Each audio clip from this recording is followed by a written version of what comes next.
Good to see everybody. I was going to say good afternoon, but you may be watching this at a different time of day. Welcome to the Kentucky Democratic Auxiliaries candidate training. Today we are talking about developing a campaign plan. And one of my favorite consultants of all time, the brilliant Meredith Scalos, who has been working in Kentucky politics since high school and probably before that, but I didn't know her that young, is here to teach us today what she knows about developing your initial campaign plan. Meredith has worked on many campaigns, including statewide campaigns, acting as the campaign director. She's also a communications and digital expert, has done a lot of training for the auxiliary, for county parties, and other organizations and candidates across Kentucky and multiple other states. And she is currently working in her chosen field for labor.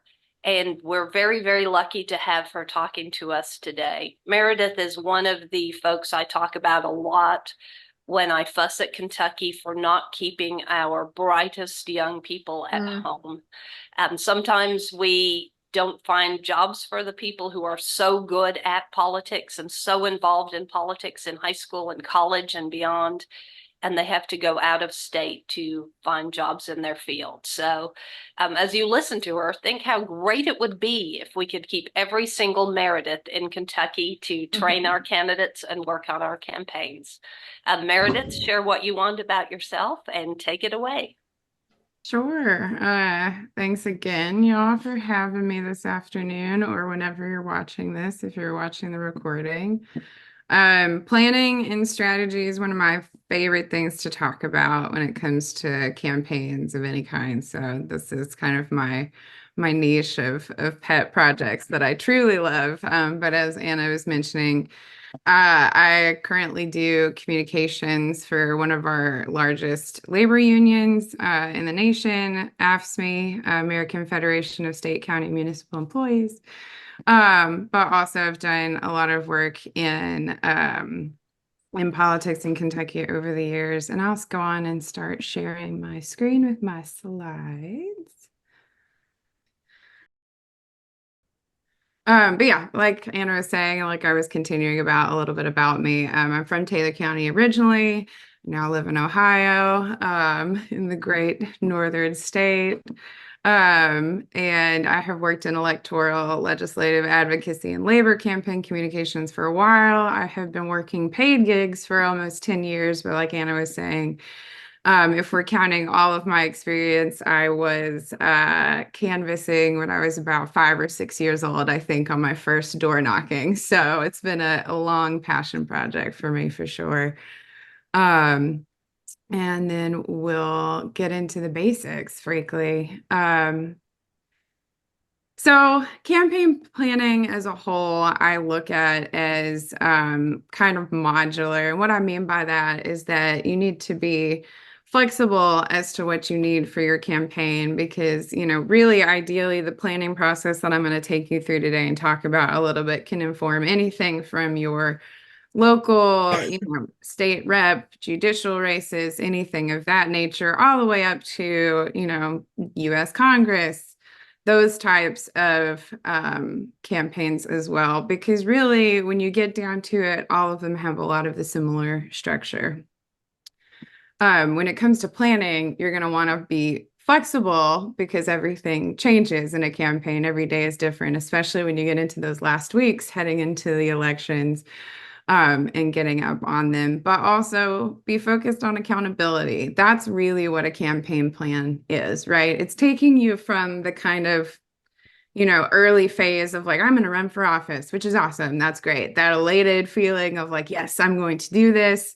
And it takes you from that elated, big kind of decision point, and it puts you into the reality of like, okay, well, how am I going to get this done? And as my mother likes to say, how are you going to eat an elephant? It's one step at a time. And so that's really kind of what I want you to think about campaign planning is like, how do we break this into steps? How do we think about how much time we have and the things that we need to do and the capacity that we have and allocate it accordingly? So being flexible, focusing on accountability, doing what works for you and your team might be a team of one. If you're in a really small campaign and you don't have a whole lot of money coming in, it might be you and one other person, you and a few volunteers. So keeping that in mind of like figuring out what you all can accomplish without driving yourselves crazy is going to be really vital, and this will help walk you through that. The other thing is, make sure that you create and you keep your timelines and your calendars and your deadlines and hold yourself accountable to those as well. And I know that I'm talking about accountability a lot here, but really a campaign plan is that it's an accountability structure. It makes sure that, you are being held to the standard that you want your campaign to be, because at the end of the day, a campaign is kind of a self-fulfilling little tiny business, really, over a certain amount of time, right? No one's coming to save you. You, as the candidate, or if you're, lucky enough to have enough funds to have campaign staff, a campaign manager, like you all are the people who are the bosses, so to speak, right? You are figuring out like, how are we going to get to these goals? And so the campaign plan really holds to account everyone who is involved, including yourself as the candidate or as the campaign manager as well. So again, if I could like institute anything, it is be accountable. The planning process doesn't mean anything if you're not like actually holding yourself to it and changing it as things change. So I'm going to walk through these different modules of how I think about campaign planning from a very kind of top-down basic level. Each of these blocks I could talk about for an hour or more. So, there's going to be some things that feel perhaps a little bit glossed over. But I know that you're going to have some other mods coming up as well, more specifically about fundraising and things that'll fill in some of the details that I don't get to today. But just keeping that in mind that, I'm going to talk about kind of the building blocks of a really good campaign plan. And then you would go from there to go more in depth in each of those areas. So first, key objectives. So any kind of plan, from making a plan about a science fair, right? Kind of submission. You would make a plan. You would make a plan of what you're going to do and what you need to do it and how you're going to get there and all of those things, right? So we're used to planning in those kinds of instances. However, planning for a campaign sometimes can feel really big, right? And that's why when you start thinking about your key objectives, you need to start getting a little more specific, because our main campaign goal is to win, right? But how? Key objectives are supposed to take you a little bit further than that first initial thought of like, oh, well, I'm going to throw my hat in. I might as well, which is great. That's fine. But that's not going to take you to a winning number. And so first you need to really dig into those key objectives of like, what's your win path strategy? How many doors are you going to need to knock by election time? Who do you need to turn out to win? How much money are you going to need to raise? Like these kinds of objectives that actually have things tied to them, numbers tied to them specifically, those are going to help keep you, aligned and focused on what you need to do to achieve a win or get close to it if it's a really tough race.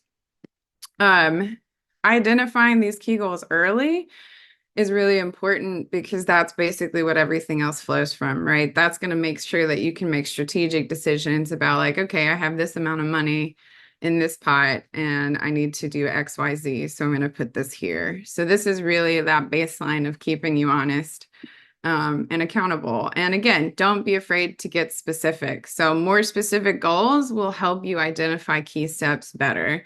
Like an example of this is, don't just say, I want to turn out voters. Okay, fine, sure. But what kind of voters?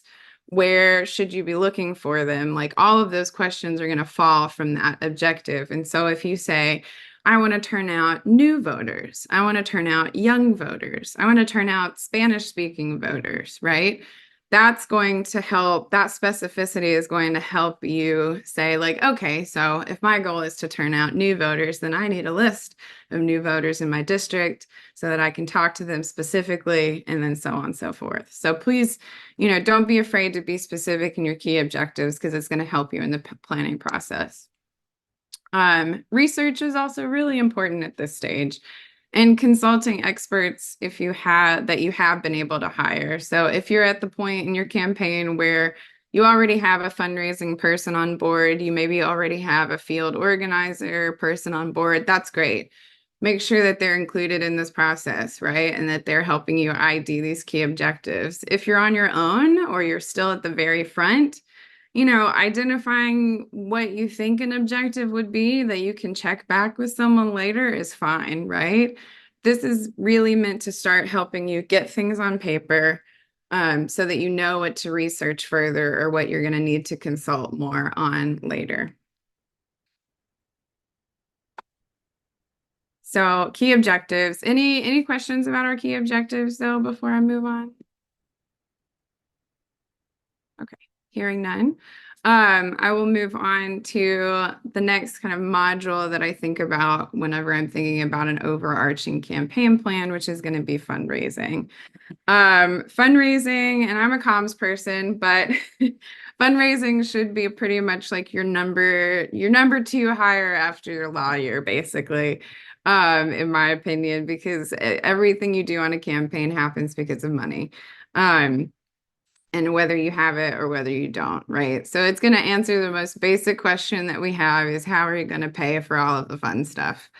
And all the things you need to do to get to that win, right? This is going to also shape, who you're talking to, who you're reaching out to, your existing network, figuring out how to build out that network as well in a way that works for you with like the lowest capacity possible. And I'll give you some examples for that a little bit further in, but basically, it's kind of a network map, right? Your fundraising plan should be done, obviously. If you have a fundraising consultant already, that's great.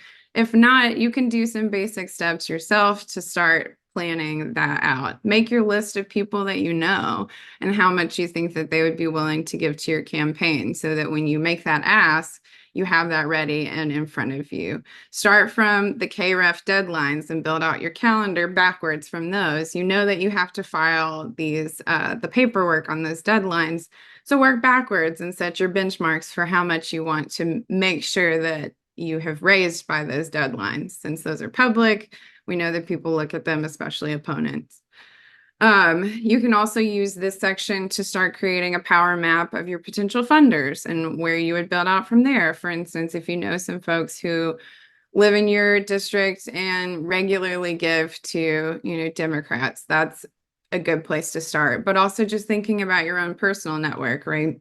If you're going into running for office, you likely know a lot of people in the district that you're running for. You probably know some people who are regular funders. So doing some research on your own network and really getting that down of like some key people who would maybe host fundraisers for you. That's really important at this stage too, because that early fundraising plan, that early money is really what helps continue the momentum of your entire campaign. And so I can't stress enough that this is one of the earliest and most critical pieces to put in place. And again, if you have the dollars to consult somebody on some fundraising items, then that is definitely a good place to start putting some of your raised money for sure. The other thing I think about fundraising, and I will, I know that there's another module coming more specifically about fundraising, but I think that a lot of people get really stressed out about this particular part of the plan, because there is so much money in politics right now. We see so much on the internet about, raising money. It feels weird. It feels sleazy. However, if you start kind of walking backwards and thinking about you yourself, you're the candidate, they're betting on you, right? Your fundraising strategy is like you are the commodity. You're the thing that you're trying to host up. And so making that early list of people that you know, and like starting working out your fundraising asks with those people is a really good way to like start honing your fundraising skills early and get past that really nerve-wracking hump of like, I have to call people and ask for money. Ooh. And then Shauna, I'm just seeing in the chat here, is there somewhere that I can be able to look at a hypothetical example of a power map? That's a great question. Yeah, there's some, Googling power maps is fine. I can also share with the materials for this section, kind of what I do whenever I'm thinking about power mapping, and can show some examples of that. That's probably a really squishy answer, but it is one that I will come back to a little bit throughout all of this because planning is really personal to the people. It has to make sense to you for it to be able to work. And so, I think a little bit of trial and error exists on that. Cool. Any other questions up until this point, thinking about fundraising before I move on? Meredith, I wanted to interject a reminder, and I think this is going to be a theme throughout all our training.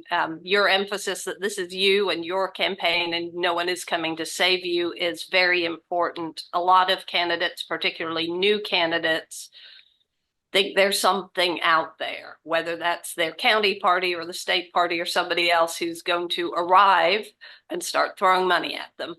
And so we're being very straightforward with candidates that is never going to happen. Now, if you're a lucky candidate, you may get some polling, you may get some mailers sent in your name, but big dollars are not typically going to come to you from any state or local organization. You really are responsible for creating a budget and then fundraising up to, and we hope in excess of that budget. So it's not an exciting thing to share, but I think it's very important to remind people this is on you and there's no Bugs Bunny with a stack of money coming. Exactly. Exactly. No, thank you for that, Anna. And yeah, that's definitely probably one of the bleaker items I would say that I'd want to underscore is that, yeah, no one is coming to save you. But I feel like that sometimes in my experience is a little empowering because then you can really hone in your plan to what you think is going to work. And then, because no one is coming to save you, you don't really answer to anyone else. Which there's a lot of freedom in that as well, frankly. And so, cool. Any other questions or comments before we move on to field and organizing? Okay, great. Field and organizing. So this is another super critical first part of planning process. And I'll talk a little bit more about how these pieces fit together after I walk through each of these little mods here. But field and organizing is going to be identifying who you need to talk to and how are you going to talk to them, right? This piece of the plan helps you identify your constituencies and like where they're going to fit in your overall strategy. What does the turf of your districts look like? You're going to identify your mushy middle that I like to call, a lot of people will call it the mushy middle or the silent, majority, which has been co-opted in recent years. So I use that less. But these are the people who are not diehards for you, right? You can pretty much assume that the diehards, the people who are volunteering for you, the people who are like, oh, yes, Meredith, I'm so glad you're running for office. Tell me what I need to do. They're probably voting for you.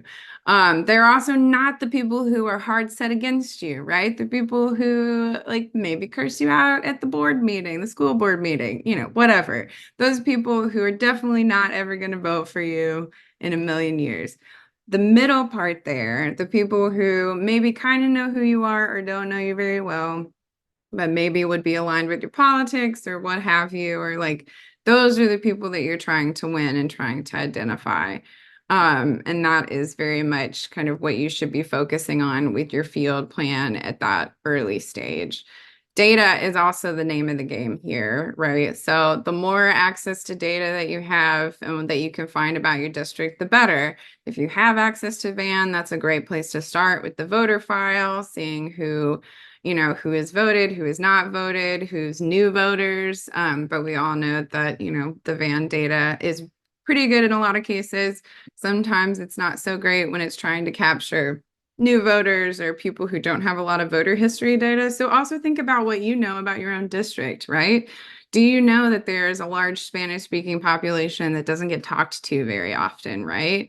Do you know that there is, a group of people who would come and volunteer for you consistently? Like, use what you also know about your district when you're thinking about your field and your organizing plan, and having that good map of where your critical audiences are, and also where you'd be wasting your time. Like if you know that there is a, enclave of people who probably don't agree with your politics, don't waste your time and your money trying to talk to them, right? You have limited resources. And so this piece of the plan is really trying to help you identify that map of your district, right? Looking at it from a strategic of like, okay, I need to knock this amount of doors in this section on these streets, and talk to them, 3 to 5 times between now and the election. That's really what this piece is. And also at the end of the day, like, you need to get votes to win, right? These are where your votes come from. If fundraising is what funds the entire thing and needs to be your baseline, field and organizing is where you're going to identify those votes and who you need to turn out to win the election. This is what's going to help you figure out, how do you plan to reach all of them? Like, what do they look like in terms of how do they receive information? And door knocking is absolutely a critical piece of this, and cutting turf for canvassing, but also community engagement is really important to keep in mind here as well. You don't want to just be knocking doors of people who you know will vote for you. You want to be making sure that you identify places where, like, maybe those conversations are going to be harder. Maybe they're going to ask you questions that you are not sure you want to answer, but those are probably where your votes are that you really need to in order to win. And so I encourage you kind of at this stage to think about, like, where are those kind of friction spots of like, oh, well, they very well might vote for me if I explain it well enough, but I still have to talk to them. Also, this is ideally where you'll want to plug in volunteers most, is in your field and organizing program. And so figuring out how to have an overall field and organizing strategy for your district, so that if you have someone walk up and say, hey, I have 2 hours to knock some doors, make some phone calls, do whatever, where can I go, that you have that ready, right? You have that ready to hand to them and be like, hey, here's this. And it's very strategic and tight. And then volunteers feel like their time is valuable and they will come back and continue volunteering for you. And then you also get some really good help out of that, rather than just being like, I don't know, go put yard signs XYZ place, right? And so this piece of the plan is really critical for helping identify those key targets early on. Any questions about field and organizing? As I saw that there was something in the chat, sorry. I think Debbie had something in the chat asking where you find Van data, or where do you get that? Gotcha. Yeah. So Van is, I mean, Anna will know a little bit more about the processes of requesting this through the party these days. But Van data is kind of privileged. You need an account. There's some sort of payment usually. Yeah. Anna, do you have any other notes there? I do. KDP has access to the Van data. They have been in recent years charging candidates for that. I strongly object. So always complain when they say you're going to have to pay us $1,000 or whatever it is to have that access.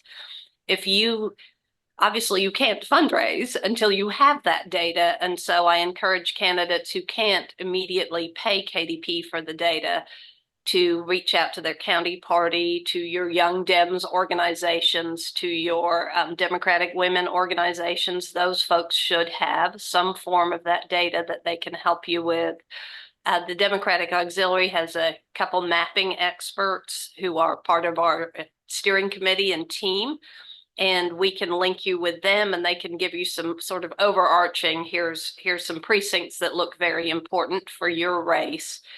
So ask everyone you know in politics. If you are running in a race that last election cycle a Democrat ran in, you might ask them what they have that they can share. But ultimately, if you have to ask for it from the party, they have been charging. But reach out to KDP and ask anyway. Yeah, and also that brings a bigger point I was gonna bring up as well is that yes, van data is kind of known as like the bedrock standard for campaign organizing strategy and access to the voter file. However, other types of data that are more readily available, like previous election data, all of that's going to be on the Secretary of State's website that you can access, and you can look at voter turnout and different data points there. Census data, also, you can look up like what the demographics in your districts look like, and maybe make some judgments from that. Voter turnout data. I'd also just put a little word of caution at this point about polls, particularly as well, as we have gotten, increasingly polls have become less and less effective in terms of predicting outcomes of races.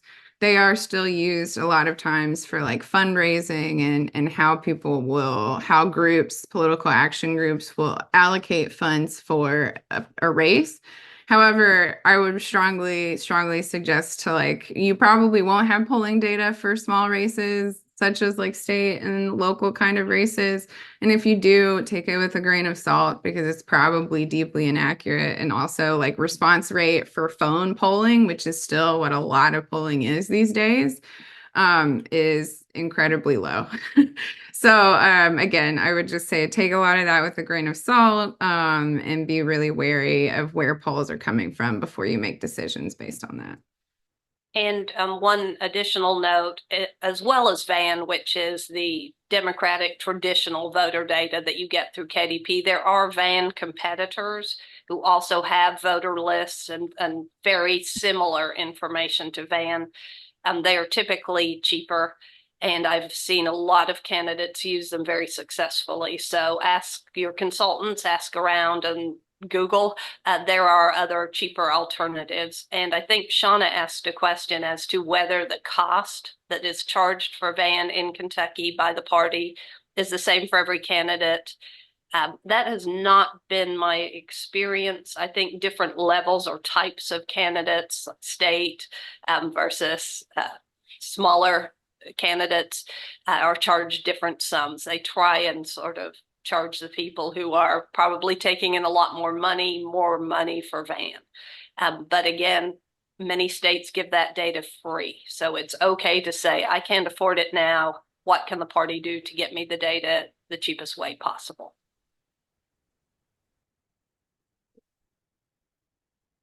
Okay. If no other questions right now, then we'll move on to my favorite piece of the campaign planning puzzle, communications.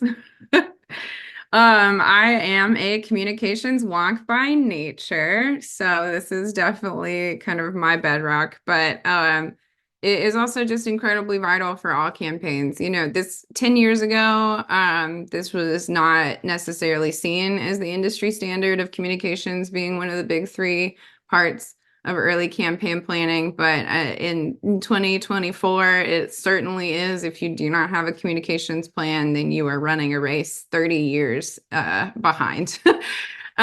Because communications is not just, it's not just figuring out like what you're wanting to say, your talking points. That's a very important piece of it, but it's also figuring out like how are you going to talk to the people that you need to turn out to vote, right? So communications and organizing plans go hand in hand really closely at this point in the process. All of those constituencies that I talked about earlier, your turf map of your district, the parts that you are wanting to turn out to vote and going to door knock and going to canvass, you also will need to figure out how to talk to them in different ways. On average, folks need at least 3 to 5 touches before an election to remember the piece of information you were trying to teach them. And so what I mean by that is like, if you're talking to a voter and they just receive one email that's telling them to go and vote, like they don't really take in that information. They're going to need to receive that information at least 3 to 5 times before they really take in, oh, the election is on this date and I need to go and vote. And so repetition and consistency is really key when you're thinking about your communications plan and figuring out your audiences and how you might need to talk to them a little bit differently. Or if you're not going to talk to them at all, right? Identifying like oppositional audiences is also really important here. Like, again, I was talking about with the field part of this planning process to identify the people who are definitely not going to vote for you, right? And whatever that demographic is, you're going to make sure that that's also excluded from what you're talking about with your communications because, you know, trying to make decisions based on people who were never going to vote for you in the first place is not a very strategic way to go about what you're saying for your campaign. You need to think about the people who are actually going to show up on election day or who you hope will show up on election day and check the box, mark the Scantron, pull the lever, even though we don't really do that anymore for your name. And so part of this process is also prepping answers to the tough questions that you are going to get asked. Someone is going to ask them, whatever that question is that you're thinking of, that you're like, no, they'll never ask me that. They will. And so you need to plan for that answer in advance, right? Hot button topics recently, but also just any kind of local thing, right? Like if you know that there is a pet project that everyone's mad about, figure out what your stance is on that because even if it doesn't feel relevant to your campaign whatsoever, they're still going to ask. Um, you also need to think a little bit about digital comms in a strategic way here, which kind of straddles the buckets of organizing and communications for me, because organizing is truly both in person and digital at this point in time, right? Like some people get all of their information from the internet, whether or not that's good. Some people straight up will get all of their information from social media. And so how are you going to deal with that? How are you going to deal with those audiences? And how are you going to make sure that what you're saying to people on the doors aligns with what you're saying online, aligns with what you're saying in email? You know, you get the point. You're going to make sure, or you're going to want to make sure that everything looks and feels and sounds like you and also communicates to people what you want. And I see there's a question. What all does digital include these days? Oh, Debbie, what a question. Um, oh gosh, everything. I would say at a very baseline for a campaign, like if you're putting up, you know, putting up shop, you're figuring out your plan. At the very least, you need to think about email and social media. At the very least, for social media, I would think about Facebook and Instagram. Though that's pretty much email, Facebook, and Instagram is, in my mind, like the absolute baseline. If you are not doing those three things, you are not a real campaign anymore. And so going outside of that box, you have tools like texting, right? Peer-to-peer texting like Hustle, which feels like a conversation. You probably have gotten a lot of those types of text messages recently. If you're on any kind of candidates text list, those are the ones that come from real phone numbers and they feel like a real human when you're going back and forth. There's also blast texting, which is going to be the more like one way, kind of feels like an email. You receive it from like what's called a short code, which is a shorter number that doesn't have like the full 10-digit phone number to it.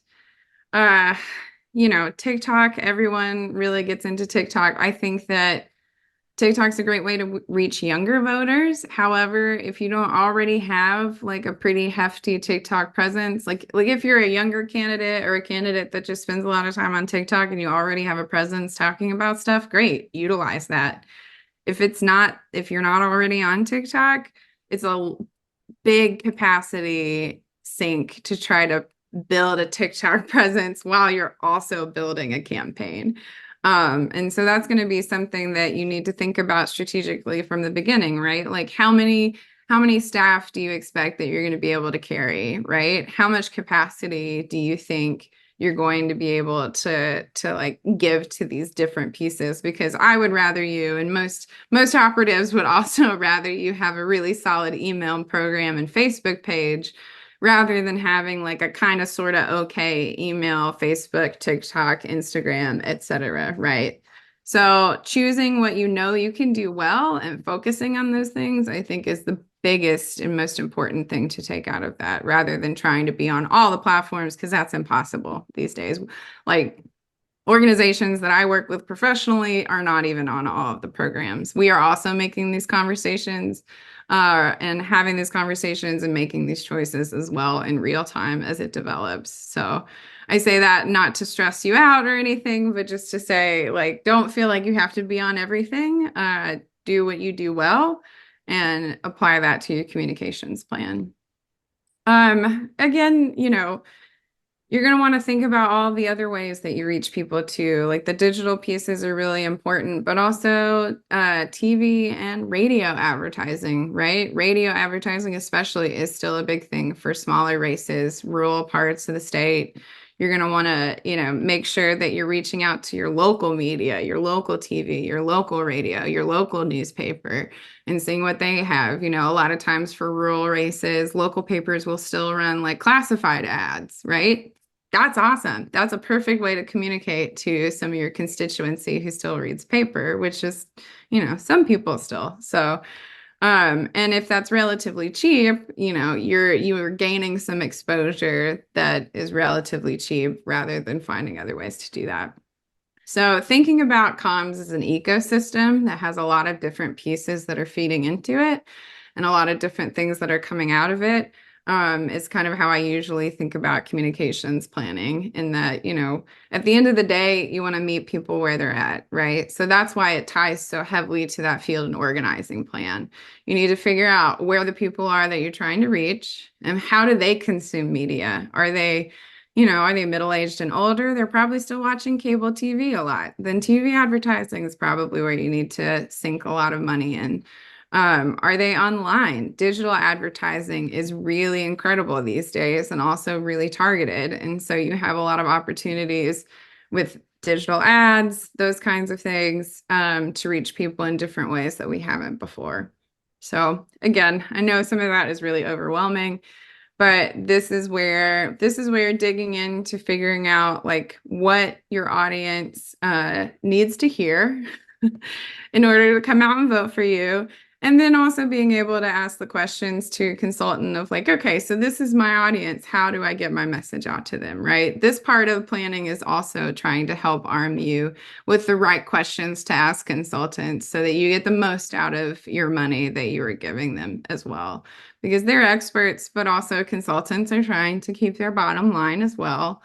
And so I would also encourage you to say, if you know that you have a certain constituency, a certain audience in your district that needs to be talked to a certain way, like, know that and lived experience. And if you know that like the Spanish speaking population in your district mostly reads, this newspaper and listens to this radio station, then it doesn't make sense to do TV ads to them, right? So just trying to figure out what you know about your district, what you know about these audiences, and how you will get your message to them is really, really critical here. I'll take a pause for questions or any other notes or I will. anything. I will Yeah. interject the grim part. Every election cycle, I get calls from very unhappy candidates who say, people keep asking me about President Biden's policy or, John Yarmouth's policy, Morgan McGarvey's policy. And they shouldn't do that. I'm a gun owner. I don't agree with, whatever the national policy is. Well, know that you are going to get those questions. And because when you register for office, when you file that paper, it says, I promise to support all the ideals and policies of the Democratic Party. And so legally, we cannot stop them from asking you questions about any state or local or national politician and what is going on. So know in advance you're going to get questions that are totally unrelated to your, say, constable race in Lincoln County because you signed that oath when you registered for office. So spend a little time thinking about how you're going to address those issues. You are definitely going to be asked those. Yeah, thank you for that, Anna. And I will also just take a minute to add, because I'm a cynic and a doomsdayer when it comes to prepping for Oppo. So oppositional comms is absolutely something you need to prepare for. And it's not glamorous, but that is why identifying your key stances is also so important, because then you can use, a tactic of like, okay, I hear you. However, this is what I'm doing. This is what I'm fighting for in Taylor County. This is what I'm fighting for in district, XYZ. Like you can utilize like, I hear your frustration. I see what you're doing and I see that that is impacting you. However, I'm trying to make our life better right here in Taylor County or whatever your district is. Figuring out like what you are standing for, what your platform is, what your key messaging points are is so important, because that's what you'll fall back to every time. Because most of the time when you're talking to someone who's trying to ask you one of those like flamboyant questions to pull you into an argument, they're just wanting to get a rise out of you, right? And so if you can disarm that with that agree but move on and reroute type of tactic, then you're golden. But you have to be prepared in order to do that. So, My Meredith, favorite story in that is when my husband was advising the attorney general, because he was there, his attorney, what to say to media questions, and we knew hard ones were coming. He told him, write down on a piece of paper what your message is, what you want the media to write. And no matter what question they ask you, give the answer on that piece of paper, because if that is the only thing you say, that is the only thing the newspaper will be able to print. 100%. And use a modified version of that in your campaign. It's okay to write it on the note card and go back to that if you get distracted and emotional and stressed. Just give that answer, and that's what's going to be printed in the paper. Absolutely. That's a lot of what my prep is to give talking points on paper to people so that they can fall back on them. And then Bruce, did you have a question? yeah, when you were talking about digital, you did not mention website. Do you not consider that important, or was that just assumed? Oh, definitely that's important. And yeah, at this point it is so assumed that it was not at the top of my brain for the question. But yes, website is also a very basic website, email, Facebook is pretty much what you have to have at this point. I wouldn't waste a lot of time and energy on website development. Really, you want a place for people to sign up to volunteer or sign up to get news from you and to donate. Those are the big things. I think a lot of candidates get really hung up on, oh, I need to put my issues on the website. Oh, I need to put this on the website. Honestly, a lot of people don't really visit those pages these days anyways. They interact with that content in other places.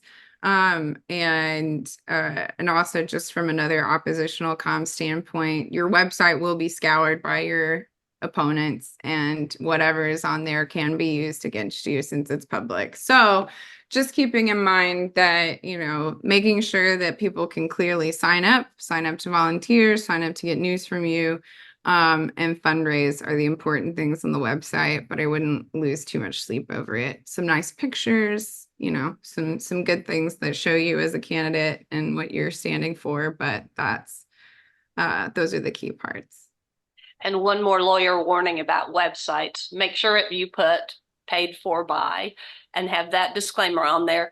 But also it's very tempting, particularly when you're marketing yourself as a small business owner or a healthcare professional. It's very tempting to include a photo of you in front of your work or the name of your small business. Be aware you are not allowed to do either of those things. That's why you see people saying, I work in healthcare for a large regional hospital chain, rather than saying I work for X hospital. And I had several candidates a few years ago who took pictures of themselves in front of their businesses. They were very proud of building this business. And you get in trouble for that. You are advertising a corporation. That corporation is then supporting your race. KREF will fine you $1,000 and your name will be all over the newspaper. So be very careful not to have your business or anyone else's business in your website photos, because that is the first place everyone goes to look for things to attack you on. And also be sure that you own the rights to whatever photos you put on the website, because you will also get in trouble for that. Thank you. Cool. Okay. Seeing no more questions and also recognizing that we're running a little close on time, I'm going to go on to our next section, which is my visual of how I see these pieces coming together, right? The fundraising, the field and organizing, and the communications plan are really like three very equally important prongs of a stool. If one leg is not super strong, you're going to tip over. That's obviously the visual here, but just to say that, like, I think a long time ago, several years ago, before my time in politics, there were some notions of like only fundraising, and then we throw all our money into whatever in the last few weeks. That to me doesn't cut it anymore, right? You really do have to have a solid field plan. You have to have a solid comms plan that all inform each other, because your funders are also going to be asking you questions that will be answered by your comms plan. They're also going to be asking you questions that are answered by your field plan. So if you don't have all of those pieces in place, you can't answer those hard questions to your funders. And that's just one example of how these three things work together. Again, thinking about the communications plan and that the field plan informs it so closely. Those three things really need to be tight, and everything else will flow from that. You'll have a stable foundation, and then you can build up from there. I also don't want to leave out political. Political is also very important, and this is more thinking about small p political, like who are the movers and shakers in the district that you're running in? Who do you need to know? All of those things still very important. I would say it's kind of like a second tier importance in your planning process after fundraising, field, and communications, but it is still deeply important because it's one of those ways that you're going to be able to maximize your capacity, right? This is going to help you identify those key allies and those advocates and those surrogates who are going to help with your election. These are going to be the people who can go to the event that you can't go to and talk or stump for you, right? County parties, Democratic women's clubs, Young Dems, those are obviously like kind of bog standard, but you can also think outside of the box here of like, are there community organizations that do a lot of work in the community areas that you're trying to turn people out to, right? Can you find partnerships in that way? I'm going to use the power map term again here, where you want to identify like who is embedded in these constituencies. Again, using the Spanish speaking community as an example, if they have a community center that runs a lot of items and a lot of program, like connecting up with those folks and seeing if you can come to a meeting, that would be a really great way of leveraging those political ties that you have in your district. This is going to help you, again, maximize your capacity, because a lot of times Young Dems or Democrat women's clubs or other community organizations will have like a big source of volunteers that you can maybe utilize as well as you get closer to the election and really get involved. And again, that's going to look different for every district. Maybe you don't have a strong county party, or what have you, you don't have strong Young Dems, think about the colleges that are in your town, if you're in a college town, and really try to identify those people that are talking to the people that you need to get to go vote, right? And that can be as simple as knowing which church groups you should be talking to or something like that. So again, the power map can look in a lot of different ways, and it should look different for every single campaign, because this is going to be really, really tied to the grassroots kind of makeup of your district. Any questions about political specifically? Okay. Just some overall kind of tips and thoughts to take away from here on the planning process. Set realistic goals and track them. It's not fun, it's not glamorous, but it is how we get to success. Every successful campaign that I've ever been on or worked as a part of, we have had really intense planning, but we have also had the accountability aspect of like, okay, this isn't working. We're getting backlash on this. How do we change? How do we move? How do we change our strategy? So that tracking piece is the really important second step there that feels really grueling sometimes, but is really important. It's an iterative process and has to be revisited constantly. So be making sure that you're not just creating a document and then putting it away and never looking at it again, because that's not useful. And frankly, that's a waste of your time too. Consult your experts and know where you don't know the answers. Maybe you bring in some certain kind of expertise and that's great, but know where your blind spots are and where you're going to need to seek out help from other people. Because again, like you don't have to know everything. And I know a lot of these small campaigns, you feel like you have to know everything and do everything and all of that fun stuff, but figure out who your allies are strategy wise and who knows a lot about something that you don't know, and then consult them on it. Also knowing your district inside and out is crucial. We can get into a space where we think we know everything about our district because we've lived there a long time, or we've done a lot of work there, or we're really involved in the community. But again, I would encourage you to think about that mushy middle that I talked about earlier, right? Of like a lot of times those quiet voters, they're just doing their thing every day. They're going to work, they're spending time with their family, they're at the grocery store, they do whatever ball sports in the afternoon, evening, and then they go home. And so, remembering that not everyone is like us. Not everyone stays super connected into all of the political happenings, even in a time of high voter information, which is what we're in right now. Like, people are busy. And so knowing your audiences and how best to talk to them in the way that they're going to receive it, the busy working mom maybe needs to receive the emails and the texts and things and won't really connect with you on a phone bank or a door knock, right? Because she's got other stuff to do. Thinking about those kinds of situations and how you're going to get your message out to those people is really crucial and vital.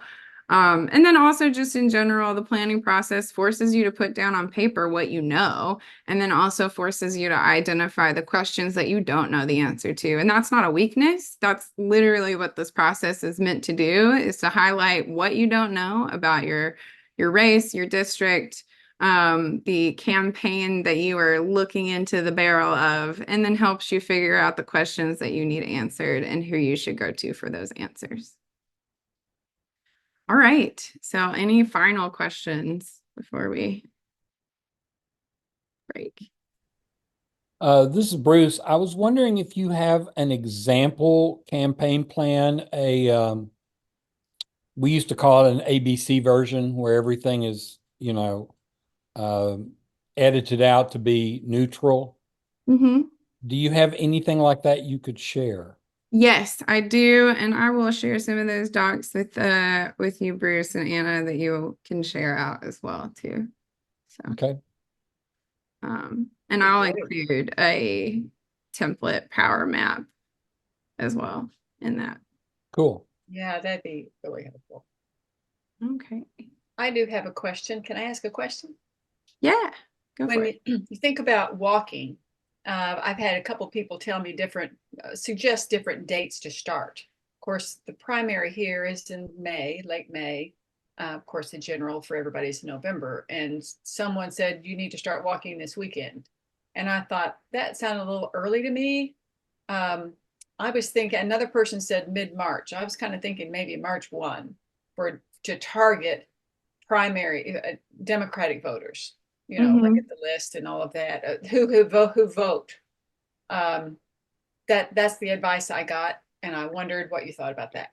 When to I think start, and do you select doors where you know you're going to have a voter in your party? Yeah, no, that's a good question about door knocking. And again, I am a digital comms organizer, so I'm sure some full-time organizers also have some thoughts about these things too. And so I also encourage to interact with them as I will. well. I'm talking to other Yeah. people, but But in my experience, it matters less about kind of the start date, in my opinion, and this is more about working backwards from your election date, right? Because see. like, for instance, if your election date is, May 8th, just to pick a date, and you're working backwards and you identify, 20,000 doors that you want to hit, you're going to have to think about your capacity and like who's on your team who can hit doors and like those kinds of things. And that's what I mean by that strategic planning, because it might take you from March 1 to May 8th to hit those 20,000 doors. It also might take you from February 1 until May 8th to hit those doors. And so for a lot of larger campaigns, that's how we do it, is kind of work backwards from that. Okay, I have a deadline of the election and I'm wanting to hit all of the doors in my district by then. That's going to impact how you allocate those days, right? And so I think figuring out like how many doors, I also wanted to handle the question about, picking who those doors are. I think a lot of people tend to do the, people who have voted in one of the last 5 elections and have voted Democrat. I think that's fine for a baseline, but that misses a really big part of that mushy middle that I'm talking about, right? People who maybe vote irregularly, people who maybe are registered independent but vote either way, people who maybe are registered Republican but commonly vote Democrat, right? And so I think that some of those old benchmarks of like who we knock doors for are a little bit out of date. I would think about it more of like, don't knock doors that you're going to get that vote, right? Like if it's somebody who's voted at every single of the past 5 elections, straight ticket Democrat, that's a door that you shouldn't knock on. Unless you have a Democratic opponent, which I do.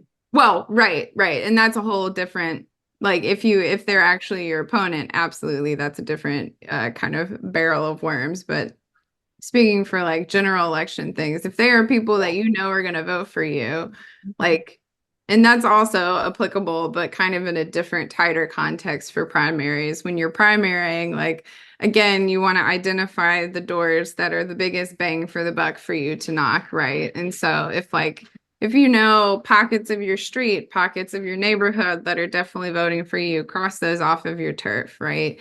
Because you want to, and then also by the same token, like people who definitely won't vote for you, you also definitely don't want to knock on those doors either, or send volunteers out to knock on those doors. And so just thinking about a little bit more of like where the audience is, where your constituencies that will probably turn out to vote for you are. And then hitting those doors heavy. And if, for instance, in your case, you are in a contested primary with a Democratic opponent, that's a little tougher, right? You're probably going to need to hit more doors because there's a little bit less of a difference probably between you and your opponent in terms of what normal likely voters see. And so that would be a situation where you'd want to work backwards again from your date. Think about how many doors you want to hit, how many people you want to talk to, where those people are at, and how much time you're realistically going to need to hit those. Okay. Mhm. That helps.